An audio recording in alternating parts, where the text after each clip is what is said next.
저는 못된 엄마입니다. 내 손으로 입양한 아들을 파양시키겠다고 소송까지 했으니까요. 아마 많은 분들이 저를 비난할 수도 있겠죠.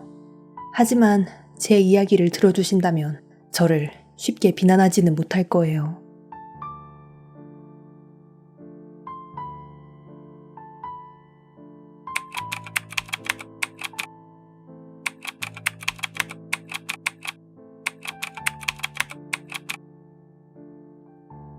부부는 오랜 시간 임신을 기다렸지만 그 바람은 쉽게 이루어지지 않았습니다. 결국 그들은 한 아이를 입양하게 되었죠. 하지만 그 아이와 함께하면서 충격적인 사실을 알게 되었고 부부는 이혼이라는 결말에 이르게 됩니다. 더 나아가 부부는 파양 소송까지 진행하게 되었습니다. 한때 애지중지하던 아이, 그 아이에게 어떤 진실이 숨겨져 있었기에 부부의 관계가 이렇게까지 파괴되고 소송까지 벌어졌던 걸까요? 그리고 그 결과는 과연 어떻게 되었을까요?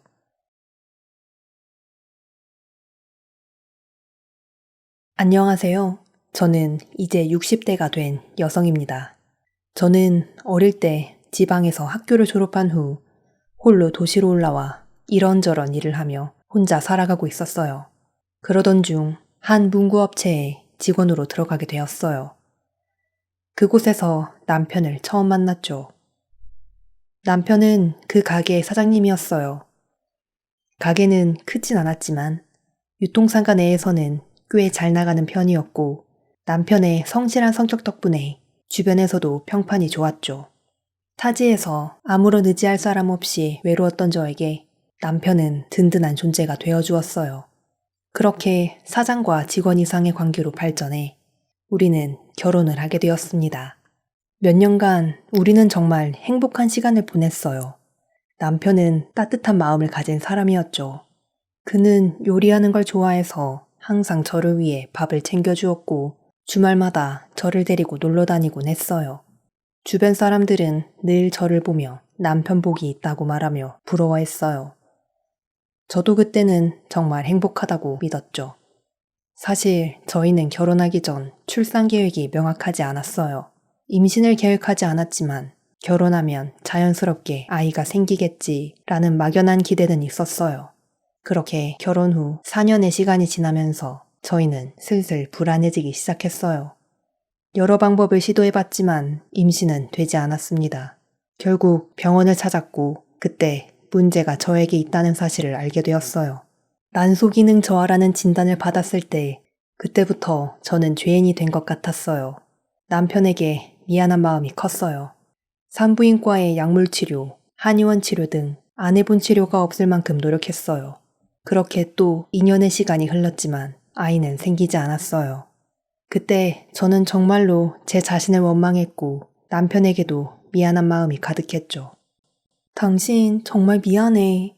나 때문에 당신도 아이를 원했을 텐데 이렇게 치료를 해도 안 되는 거 보니까 내가 정말 죄인이 된 것 같아. 너무 자책하지 마. 이건 누구의 잘못도 아니야. 그리고 아직 방법이 남아있어. 우리 시험관 시술을 한번 해보자. 시험관 시술? 그게 얼마나 힘든지 알잖아. 비용도 만만치 않고. 그래서 우리 딱 3번까지만 도전해보자. 병원에서도 3번까지 권한다니까 그 정도는 해볼 수 있을 것 같아. 3번 해보고도 안 되면 그때는 정말 우리 둘만의 삶을 생각해보는 걸로 하고. 알겠어. 3번까지만 해보자. 나 그 정도는 견딜 수 있을 것 같아. 그렇게 저희는 마지막까지 할 수 있는 걸 다 해보자고 서로 다짐하며 마음을 다잡았어요. 하지만 시술 과정은 생각보다 고통스러웠습니다. 몸은 지쳐가고 시술 절차 하나하나가 버거울 정도로 힘들었죠. 그렇지만 아이를 가지기 위한 간절한 마음으로 버텼어요. 첫 번째 시술이 실패했을 때 저는 크게 좌절하지 않았어요. 아직 2번의 기회가 남아있었으니까요. 남편도 저도 희망을 잃지 않고 2회차 시술을 준비했죠. 하지만 2회차 시술을 준비하는 동안 제 몸은 더 안 좋아지기 시작했어요. 몸 상태가 악화되면서 저의 생각도 부정적으로 변해갔죠. 2번째 시술도 실패했을 때 저는 모든 걸 내려놓고 싶었습니다. 너무 지쳤고 제 몸과 마음이 한계에 다다랐다는 것을 느꼈어요. 결국 시험관 시술을 그만두기로 결심했죠. 그러던 중 IMF가 터졌습니다. 남편이 잘 운영하던 사업체도 보증을 잘못 서는 바람에 저희 집은 한순간에 반지하로 내몰릴 처지가 되었죠. 그때 저희는 오히려 아이가 없어서 다행이라는 말로 서로를 위로하였어요. 그런 긍정적인 마음가짐 덕분이었을까요? 얼마 지나지 않아 남편에게 다시 사업을 시작할 기회가 생겼고 그 덕분에 생활도 조금씩 나아지기 시작했어요. 여유가 생기니 마음도 차츰 평온을 되찾아갔죠. 그러던 어느 날 남편이 조심스럽게 고아원 봉사활동을 제안하더군요. 우리 고아원에 한번 봉사하러 가볼래? 내 친한 후배가 봉사활동을 하고 있는데 요즘 자원봉사자가 많이 부족하대. 고아원? 한 번도 그런 봉사활동을 해본 적이 없는데. IMF 이후로 부모들이 아이들을 버리고 떠나는 일들이 많아졌대. 그래서 아이들을 돌봐줄 사람이 부족하다고 하더라고. 우리도 조금이라도 도움이 될 수 있지 않을까? 그래, 봉사활동을 통해 누군가에게 도움이 될 수 있다면 한번 해보자. 저는 봉사활동을 한 번도 해본 적이 없었지만 누군가에게 도움이 될 수 있다면 좋겠다는 마음으로 남편의 제안을 받아들였어요. 그날 이후 고아원에서의 봉사활동은 저희 부부의 새로운 삶의 전환점이 되었습니다. 그러나 막상 고아원에 도착하니 그곳은 정말 정신이 하나도 없었어요. 여기저기서 울음소리가 끊이지 않았고 몇몇 아이들은 장난감을 두고 싸우고 또 다른 아이들은 배가 고프다며 울며 떼를 썼어요. 선생님들은 아이들을 달래느라 쉴 틈이 없었죠. 고아원은 분주하고 시끌벅적한 공간이었어요. 처음 제가 맡았던 일은 배식 담당과 청소같이 간단한 일들이었어요.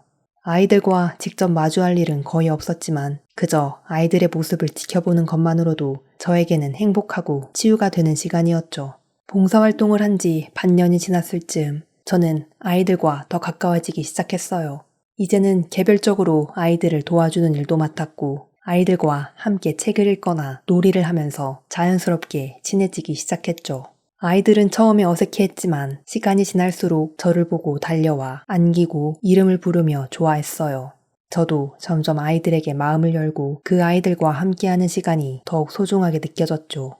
그러다 제 인생에 가장 특별한 아이를 만나게 되었어요. 그 아이가 바로 민호였어요. 민호는 처음부터 남다른 아이였어요. 대부분 고아원에 오는 아이들은 부모의 이혼, 사망 혹은 아동학대 등으로 인해 입소하게 되는데 그래도 부모가 누구인지 어떤 사연으로 여기에 오게 되었는지는 분명하죠. 하지만 민호는 달랐어요. 100일도 채 되지 않은 채로 고아원 문 앞에 버려진 아이였으니까요. 민호가 처음 고아원에 왔을 때 심각한 영양실조로 상태가 아주 좋지 않았어요. 또래보다 몸집이 작았고 연약한 모습이 늘 신경 쓰이는 아이였습니다. 봉사활동을 다니면서도 멀리서 지켜볼 때마다 가슴이 먹먹해졌지만 제가 민호를 직접 돌봐준 적은 없었어요. 그러던 어느 날 목욕 봉사를 맡으신 분이 나오지 못하게 되어 제가 대신 민호를 목욕시키게 되었어요. 처음 민호를 목욕시키던 날 저는 민호가 울거나 보채지 않고 묵묵히 제 손길을 따르는 모습에 오히려 마음이 더 아파왔습니다. 대부분의 아이들은 물을 무서워하거나 낯선 사람의 손길을 거부하는데 민호는 그저 조용히 제 손길에 몸을 맡길 뿐이었죠. 마치 모든 걸 받아들이고 체념한 듯한 민호의 작은 모습이 너무나도 먹먹하게 다가왔어요. 목욕을 마친 뒤 민호는 조용히 저를 끌어안았습니다. 그 순간 저는 말로 표현할 수 없는 따뜻하고도 편안한 감정을 느꼈어요. 작고 연약한 품에서 전해지는 울림은 고아원에서 그 누구에게도 받아본 적 없는 감정이었죠. 그날 집으로 돌아가는 길 내내 민호가 자꾸 마음에 걸렸어요. 다른 아이들과 다르게 체념한 듯한 눈빛과 조용히 제 품에 안기던 작은 손길이 계속해서 떠올라 남편에게 말을 했죠. 민호가 자꾸 생각나. 그 아이가 나에게 너무 특별하게 느껴지는 것 같고 괜히 자꾸 마음이 쓰이네. 당신 너무 감정이입하면 봉사활동 오래 하기 힘든 거 알잖아. 민호가 안쓰러운 건 너가 그 아이의 사정을 잘 알고 있어서 그래. 다른 아이들도 비슷한 어려움이 많아. 모든 아이에게 마음을 주면 너가 너무 힘들어질 거야. 그래, 맞아. 신경 쓰지 않으려고 노력할게. 너무 감정적으로 대하면 안 되겠지? 그러나 몇 주 뒤 다시 민호를 마주쳤을 땐 그날의 감정이 되살아났어요. 저는 그날도 민호의 목욕을 도와주었죠. 보통 다른 아이들은 목욕이 끝나면 재빨리 돌아서서 장난감을 찾아가거나 다른 아이들과 놀려는 기색을 보이지만 민호는 달랐어요. 마치 제가 다른 곳으로 가지 말라는 듯 제 옷깃을 꼭 쥔 채 조용히 저를 바라보았어요. 그 순간 제 마음속에 민호를 지켜주고 싶다라는 강한 결심이 피어올랐어요. 이 아이가 누구보다 안전하고 따뜻한 사랑 속에서 자랐으면 좋겠다는 생각이 마음을 가득 채운 거죠. 그날 밤 저는 남편에게 조심스럽게 말문을 열었습니다. 여보, 나 민호를 우리 아이로 받아들이고 싶어. 정말이야? 내가 예전에 말했잖아. 너무 마음을 주면 안 된다고. 알아. 하지만 민호는 단순히 봉사활동으로 끝낼 수 있는 아이가 아닌 것 같아. 처음부터 나도 모르게 그 아이에게 이끌렸어. 민호를 보면서 내가 그 아이의 엄마가 되었다는 느낌을 받았어. 이제는 더 이상 도망칠 수 없어. 나 민호에게 엄마가 되어주고 싶어. 나도 민호가 불쌍해. 너가 그 아이에게 진심이라는 것도 잘 알고 있고. 하지만 우리 빚이 아직 남아있는 상태라 지금 정식 입양은 쉽지 않다는 거 너도 알잖아. 정식 입양이 어렵다면 그냥 친자처럼 출생신고해서 키우면 되지 않을까? 우리가 진심으로 돌보고 아끼면 되잖아. 여보, 아이를 키운다는 건 단순한 일이 아니야. 그건 평생을 책임져야 하는 일이고 엄청난 책임감이 필요해. 지금의 상황에서 우리 둘만의 문제가 아니라 민호의 삶과 미래가 걸린 문제야. 알아. 나도 그게 얼마나 큰 책임인지 알고 있어. 나는 민호를 진심으로 지켜줄 준비가 되어 있어. 저의 강력한 요구에 결국 남편도 제 의견에 동의를 했어요. 며칠 뒤 우리는 고아원 원장을 찾아가 민호와 함께하고 싶은 마음을 진심으로 전했어요. 원장님은 저희 부부가 그간 고아원에서 보여준 진심 어린 봉사와 책임감을 잘 알고 있었기 때문에 우리의 진심을 들어주셨죠. 사실 제가 그동안 두 분을 지켜봐 왔어요. 두 분의 진심이 고아원 아이들에게 미치는 영향도 잘 알고 있어요. 그 사랑이 진실이라면 제가 민호를 믿고 맡겨도 될 것 같아요. 감사합니다, 원장님. 저희가 어떻게든 책임지고 민호를 잘 키울게요. 저도 두 분의 마음을 알기 때문에 정식 입양은 아니지만 친자처럼 등록해 키우는 방법으로 진행해도 좋을 것 같아요. 다만 이건 어디까지나 두 분의 책임이니 민호에게 그 사랑을 오래도록 주실 수 있는지 다시 한번 생각해 보시고요. 그렇게 원장님의 승인을 받고 우리는 민호를 허위로 출생신고하여 키우게 되었어요. 그동안 민호에게 줄 수 없었던 따뜻한 가정을 이제부터 우리 손으로 직접 만들어주겠다는 결심을 하게 된 순간이었죠. 걱정과 다르게 민호는 첫날부터 저희 집이 자신의 집인 양 자연스럽게 적응해 나갔어요. 불안해하거나 주위를 경계하는 모습은 거의 없었어요. 밤에 잠자리에 깨서도 제 손을 꼭 쥐고 안심한 듯 다시 잠드는 모습을 보면서 이 아이가 정말로 자신의 집이라는 걸 조금씩 느끼고 있는 것 같아 기특하고 대견했어요. 민호가 집에 들어오고 나서 저는 매일 아침이 기다려지기 시작했어요. 민호의 존재는 저희 두 부부가 더 열심히 살아가게 해주는 이유가 되었죠. 민호는 발달이 조금 느린 아이였지만 걸음마를 조금 더 힘들게 떼고 말을 조금 더디게 하더라도 저희 부부는 그 모든 과정이 참 고맙고 귀하게만 느껴졌어요. 민호의 작은 성장 하나하나가 우리 가정을 더욱 단단히 묶어주는 것 같았거든요. 민호가 우리의 일상에 들어온 뒤 남편과 저는 민호에게 더 좋은 환경을 만들어주고 싶은 마음이 커져갔어요. 아이가 무럭무럭 자랄 수 있는 곳을 마련해주고 싶다는 생각에 더 열심히 일할 힘이 생겼죠. 조금씩 빚을 갚아나가고 민호가 우리와 함께하는 동안 삶도 차츰 안정을 찾아갔습니다. 마침내 민호가 우리 집에 온 지 4년 만에 저희는 반지하 집을 떠나 아파트로 이사할 수 있게 되었어요. 그날 이사를 마치고 민호와 함께 새 집에 들어서면서 저는 생각했어요. 민호가 우리에게 와서 이렇게 큰 변화를 가져다 줄 줄은 몰랐다고요. 이사 첫날 민호가 아파트 복도를 뛰어다니며 신기한 세계를 만난 듯 반짝거리던 눈이 아직도 잊혀지지 않아요. 하지만 행복은 항상 빨리 지나가 버리는 것 같아요. 이사한 지 몇 달이 지나고부터 이상하리만치 감정을 주체하지 못하는 모습을 자주 보이기 시작했거든요. 처음에는 민호가 낯선 환경에 긴장하는 것이라 여겼어요. 하지만 그 행동은 점차 심해졌습니다. 어느 날은 아침 식사 중에 갑자기 화를 내며 제 손에 있던 물을 엎지르더니 왜 나한테만 그러냐고 하며 큰 소리로 울부짖었어요. 그때까지만 해도 아이가 뭐가 힘든가 보다 싶어 다정하게 타일렀어요. 민호야, 왜 그래? 엄마가 뭘 잘못했니? 얘기해 줄래? 하지만 민호는 저의 손을 뿌리치며 자리를 뜨려 했어요. 제가 가까이 다가가려 하면 할수록 더 거세게 반발하고 집안 곳곳을 뛰어다니며 소리를 질렀죠. 어떻게든 진정시키려 했지만 민호는 결국 장난감을 던지고 의자를 쓰러뜨리며 극도로 격한 반응을 보였어요. 민호가 초등학교에 입학하면서부터 저희는 민호의 예민한 반응과 감정 조절의 어려움이 더 커지고 있다는 걸 점점 체감했어요. 같은 반 친구들과 자주 다투었고 선생님의 지적을 받는 일도 많았기 때문이죠. 어느 날 담임 선생님께서 학교로 저를 부르셨어요. 걱정스러운 얼굴로 민호의 생활에 대해 조심스럽게 말씀해 주셨죠. 어머니, 민호가 날이 갈수록 학교 생활에 적응을 못하고 있는 것 같아요. 수업 중에 친구들과의 사소한 접촉이나 작은 소리에도 크게 반응하고 억울함을 참지 못하고 울음을 터뜨릴 때가 많거든요. 네, 민호가 집에서도 조금 예민한 편이라 시간이 지나면 괜찮아질 거라고 생각했는데 학교에서도 많이 힘든가 보네요. 사실 오늘도 큰일이 있었어요. 민호가 친구에게 그림을 보여줬는데 친구가 살짝 부정적인 반응을 보이자 민호가 화를 참지 못하고 그 친구를 밀친 후에 교실 의자를 던지기까지 했어요. 그 때문에 교실 책상이 부서졌고요. 세상에, 민호가 그런 행동을 할 줄은 정말 몰랐어요. 집에서 예민해 보일 때는 있었지만 이렇게 학교에서 문제를 일으킬 줄이야. 선생님, 이럴 땐 어떻게 하면 좋을까요? 어머니, 민호가 감정을 조절하는데 어려움을 겪고 있는 것 같아요. 이런 상황이 반복되면 아이 스스로도 더 힘들어질 수 있거든요. 혹시 병원 상담이나 정신과 진료를 받아보는 것도 도움이 될 수 있을 것 같아요. 정신과 상담이요? 민호가 그런 도움을 받아야 할 만큼 심각한 건가요? 어머니, 민호가 더 편안하고 안정된 상태에서 학교 생활을 할 수 있도록 돕기 위해 전문가의 조언이 필요할 수 있어요. 혹시 상담을 통해 민호가 자신의 감정을 좀 더 다룰 수 있게 된다면 큰 도움이 될 수 있을 거예요. 선생님의 말을 들으면서 마음이 아프고 혼란스러웠어요.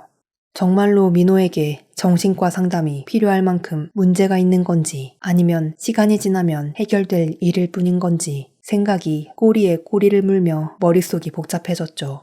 남편과 저는 깊은 고민 끝에 민호에게 필요한 도움을 주기 위해 정신과 상담을 받는 것이 맞겠다고 결정했죠. 며칠 뒤 저희는 정신과 상담을 예약하고 민호를 데리고 처음으로 병원을 방문했어요. 병원의 밝은색 벽지와 장난감들이 놓여있는 방에 민호는 한동안 멍한 표정으로 앉아 있었어요. 의사 선생님이 말을 걸어보았지만 민호는 대답 대신 주위를 두리번거리고 제 손을 꼭 잡고만 있었습니다. 정신과 의사는 민호가 심각한 정서적 불안과 감정 조절에 어려움을 겪고 있다고 진단했어요. 의사는 입원 치료와 약물 치료가 필요하다고 했죠. 저희는 민호가 조금이라도 편안해질 수 있다면 어떤 치료도 받게 할 준비가 되어 있었습니다. 그렇게 민호는 초등학생 시절부터 정신병동에 반복적으로 입원하며 치료를 받게 되었어요. 약물 치료를 통해 감정을 조절하는 훈련도 시작했지만 치료는 쉽지 않았습니다. 민호는 병동에서 갑작스러운 울음과 분노의 폭발을 경험하며 의료진의 도움으로 진정되는 일이 반복되었죠.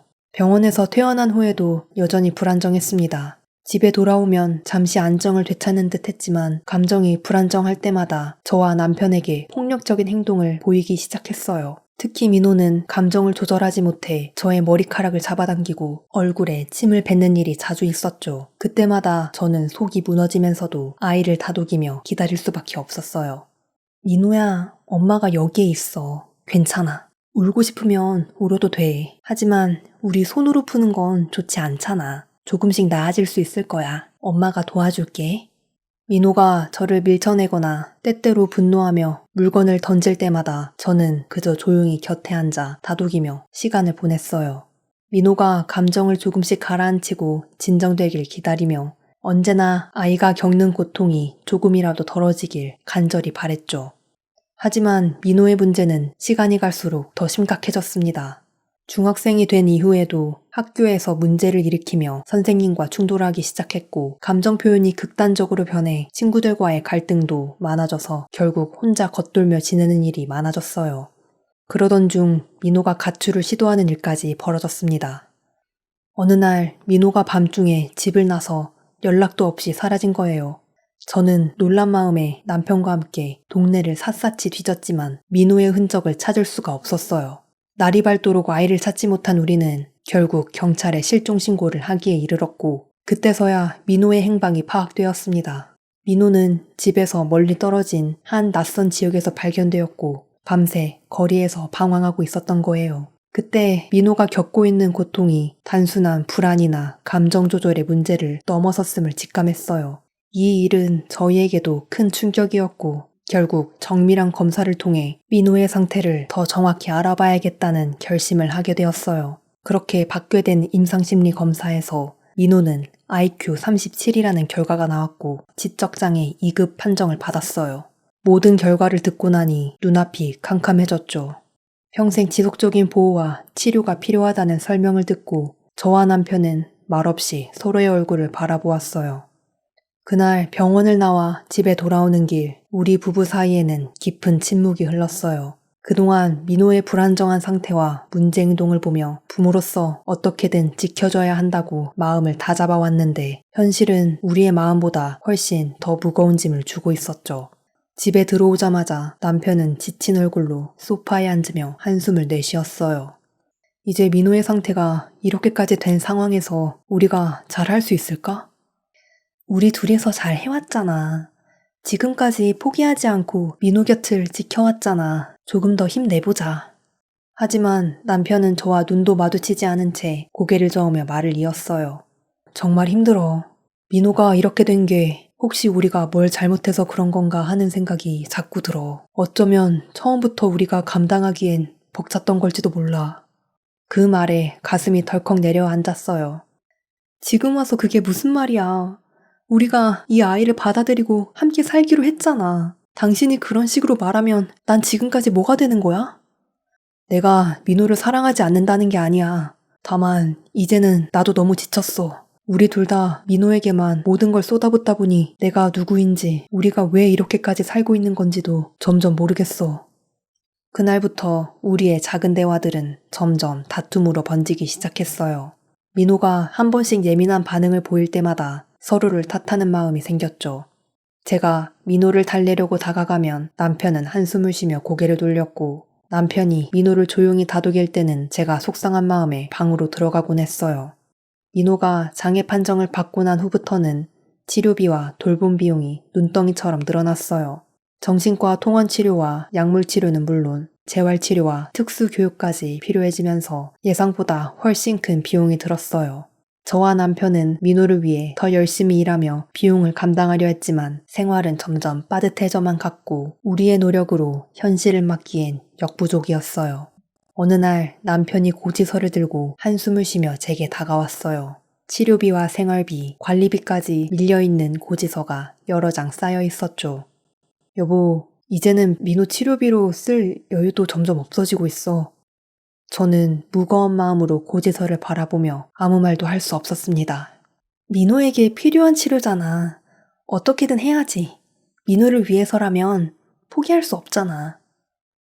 그렇게 생각하지만 현실이 너무 가혹해. 우리 지금 생활도 제대로 유지하기 힘든 거 알잖아. 민호가 필요로 하는 게 너무 많아. 앞으로도 계속 이런 상황이라면 우리도 한계에 다다를 거야. 민호를 위한 치료를 계속해야 하는데 치료를 줄이거나 중단할 수는 없다는 현실에 제 마음은 점점 무거워졌어요. 시간이 지날수록 민호의 증상은 점점 더 악화되었고 몸집이 커질수록 우리가 통제할 수 없는 상황이 벌어지기 시작했죠. 그러던 어느 날 남편은 저에게 조심스럽게 말을 꺼냈어요. 민호가 이제 성인이 되었고 우리도 나이가 들었으니 앞으로 어떻게 해야 할지 고민이 많아. 지금 우리 힘만으로는 민호에게 필요한 모든 걸 해줄 수가 없는 현실이 너무 고통스럽다. 그 말을 들으면서 가슴 깊이 찌르는 듯한 아픔이 밀려왔어요. 우리 힘으로는 민호에게 필요한 지원을 다 해줄 수 없는 현실을 인정해야 한다는 것이 가슴 아프게 다가온 거죠. 우리는 결국 여러 생각 끝에 민호가 정부나 기관의 복지 혜택을 받을 수 있는 길을 찾기로 결심했습니다. 하지만 단순히 파양만으로는 부족했어요. 민호가 부모의 지원을 받을 수 없는 상태라는 점이 명확히 되어야 정부나 기관으로부터 더 나은 복지 혜택을 받을 수 있다는 것이었어요. 그동안 민호의 복지를 맡고 있던 것이 우리가 법적으로 민호의 부모라는 사실이었던 거예요. 민호가 정말 필요한 지원을 받을 수 있다면 우리가 할 수 있는 걸 해줘야 하지 않겠어? 그게 파양이든 더 나아가서 우리 관계를 정리하는 일이라도 말이야. 저는 남편의 말을 들으며 마음이 무너지는 듯한 고통과 함께 부모로서의 책임을 완수해야 한다는 절박함을 동시에 느꼈어요. 파양만으로는 부족하고 이혼이라는 결정까지 해야 민호에게 필요한 복지와 지원이 보장될 수 있다는 현실이었죠. 우리가 정말 이렇게까지 해야 하는 거구나. 이 아이에게 모든 걸 주겠다고 다짐했는데 이제 와서 민호가 우리 아이가 아니라고 말해야 한다니. 나도 정말 미안하고 마음이 찢어져. 하지만 여보, 우리 현실을 봐야 해. 우리가 지금 할 수 있는 걸 다 해도 민호에게는 더 많은 지원과 보호가 필요해.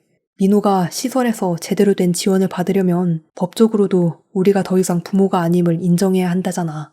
그게 아이에게 나은 선택이라면 우리가 그 길을 열어주는 게 맞을 수도 있어. 그렇지만 민호는 우리를 엄마 아빠로 알고 있는데 우리가 그걸 부정하는 순간 민호에게는 상처가 되지 않을까? 어떻게 부모가 이렇게 스스로 아이와의 관계를 끊어내는 걸 선택할 수 있는지. 여보, 우리도 할 만큼 다 해왔고 지금도 힘껏 이 아이를 위해 할 수 있는 걸 하고 있는 거야.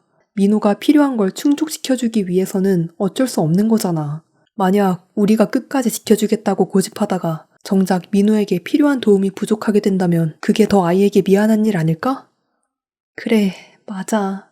민호에게는 앞으로 훨씬 더 많은 도움이 필요할 거야. 하지만 우리가 떠나야만 그게 가능하다는 게 이렇게 힘들 수가 없네. 우리도 선택의 여지가 없다고 생각해. 아이가 더 나은 환경에서 보호를 받으며 살 수 있다면 우리가 지금 한 걸음 물러서는 건 아이에게 오히려 더 큰 힘이 되어줄 수 있는 거야. 우리가 민호를 사랑한다면 이제는 그 사랑으로 이 결정을 해줘야 하는 게 맞는 것 같아. 그렇게 우리는 마지막 희생이자 선택으로 이혼과 파양을 결정했습니다. 저희는 친생자 관계 부존재 확인 소송을 준비하게 되었습니다. 변호사와 함께 민호의 출생신고 내역을 검토하며 민호가 처음 우리 곁에 왔던 날이 떠올랐어요.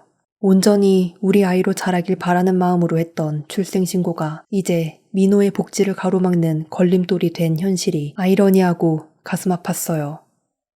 소송 과정에서는 여러 증거 자료와 함께 저희 부부가 민호와 법적 친생자 관계가 아님을 증명해야 했어요. 처음 민호를 집에 들인 사연, 허위로 출생신고를 했던 이유 등 모든 상황을 법원에 설명해야 하는 절차가 이어졌죠. 소송이 시작되고 저희 부부는 판사님 앞에서 차례로 증언대에 섰어요. 저는 떨리는 목소리로 눈물을 삼키며 말을 시작했습니다. 민호는 저희에게 큰 기적이었어요. 아이를 가질 수 없다는 절망 속에서 제 품에 안기던 그 순간을 아직도 기억해요. 저와 남편은 민호가 우리 아이로 자랄 수 있도록 최선을 다했습니다. 출생신고도 친자로 하면서 그저 평범한 가정에서 이 아이를 기르고 싶었어요. 판사님은 고개를 끄덕이며 제 이야기를 경청하셨지만 저의 눈물이 계속 흐르며 말을 잇기 힘들었죠. 남편은 저를 대신해 증언대에 서며 담담한 표정으로 말을 이어갔어요. 판사님, 민호는 우리 아이입니다. 혈연은 아닐지라도 저희는 부모로서 이 아이를 지켜주고 싶어 했습니다. 하지만 지금 저희가 이 아이에게 줄 수 있는 모든 것을 쏟아 부었음에도 민호에게 필요한 것들을 충족해주기엔 부족하다는 현실을 깨닫게 되었어요. 그 현실이 너무나 고통스럽고 저와 아내는 결국 민호의 양육 문제로 이혼까지 결정하게 되었습니다.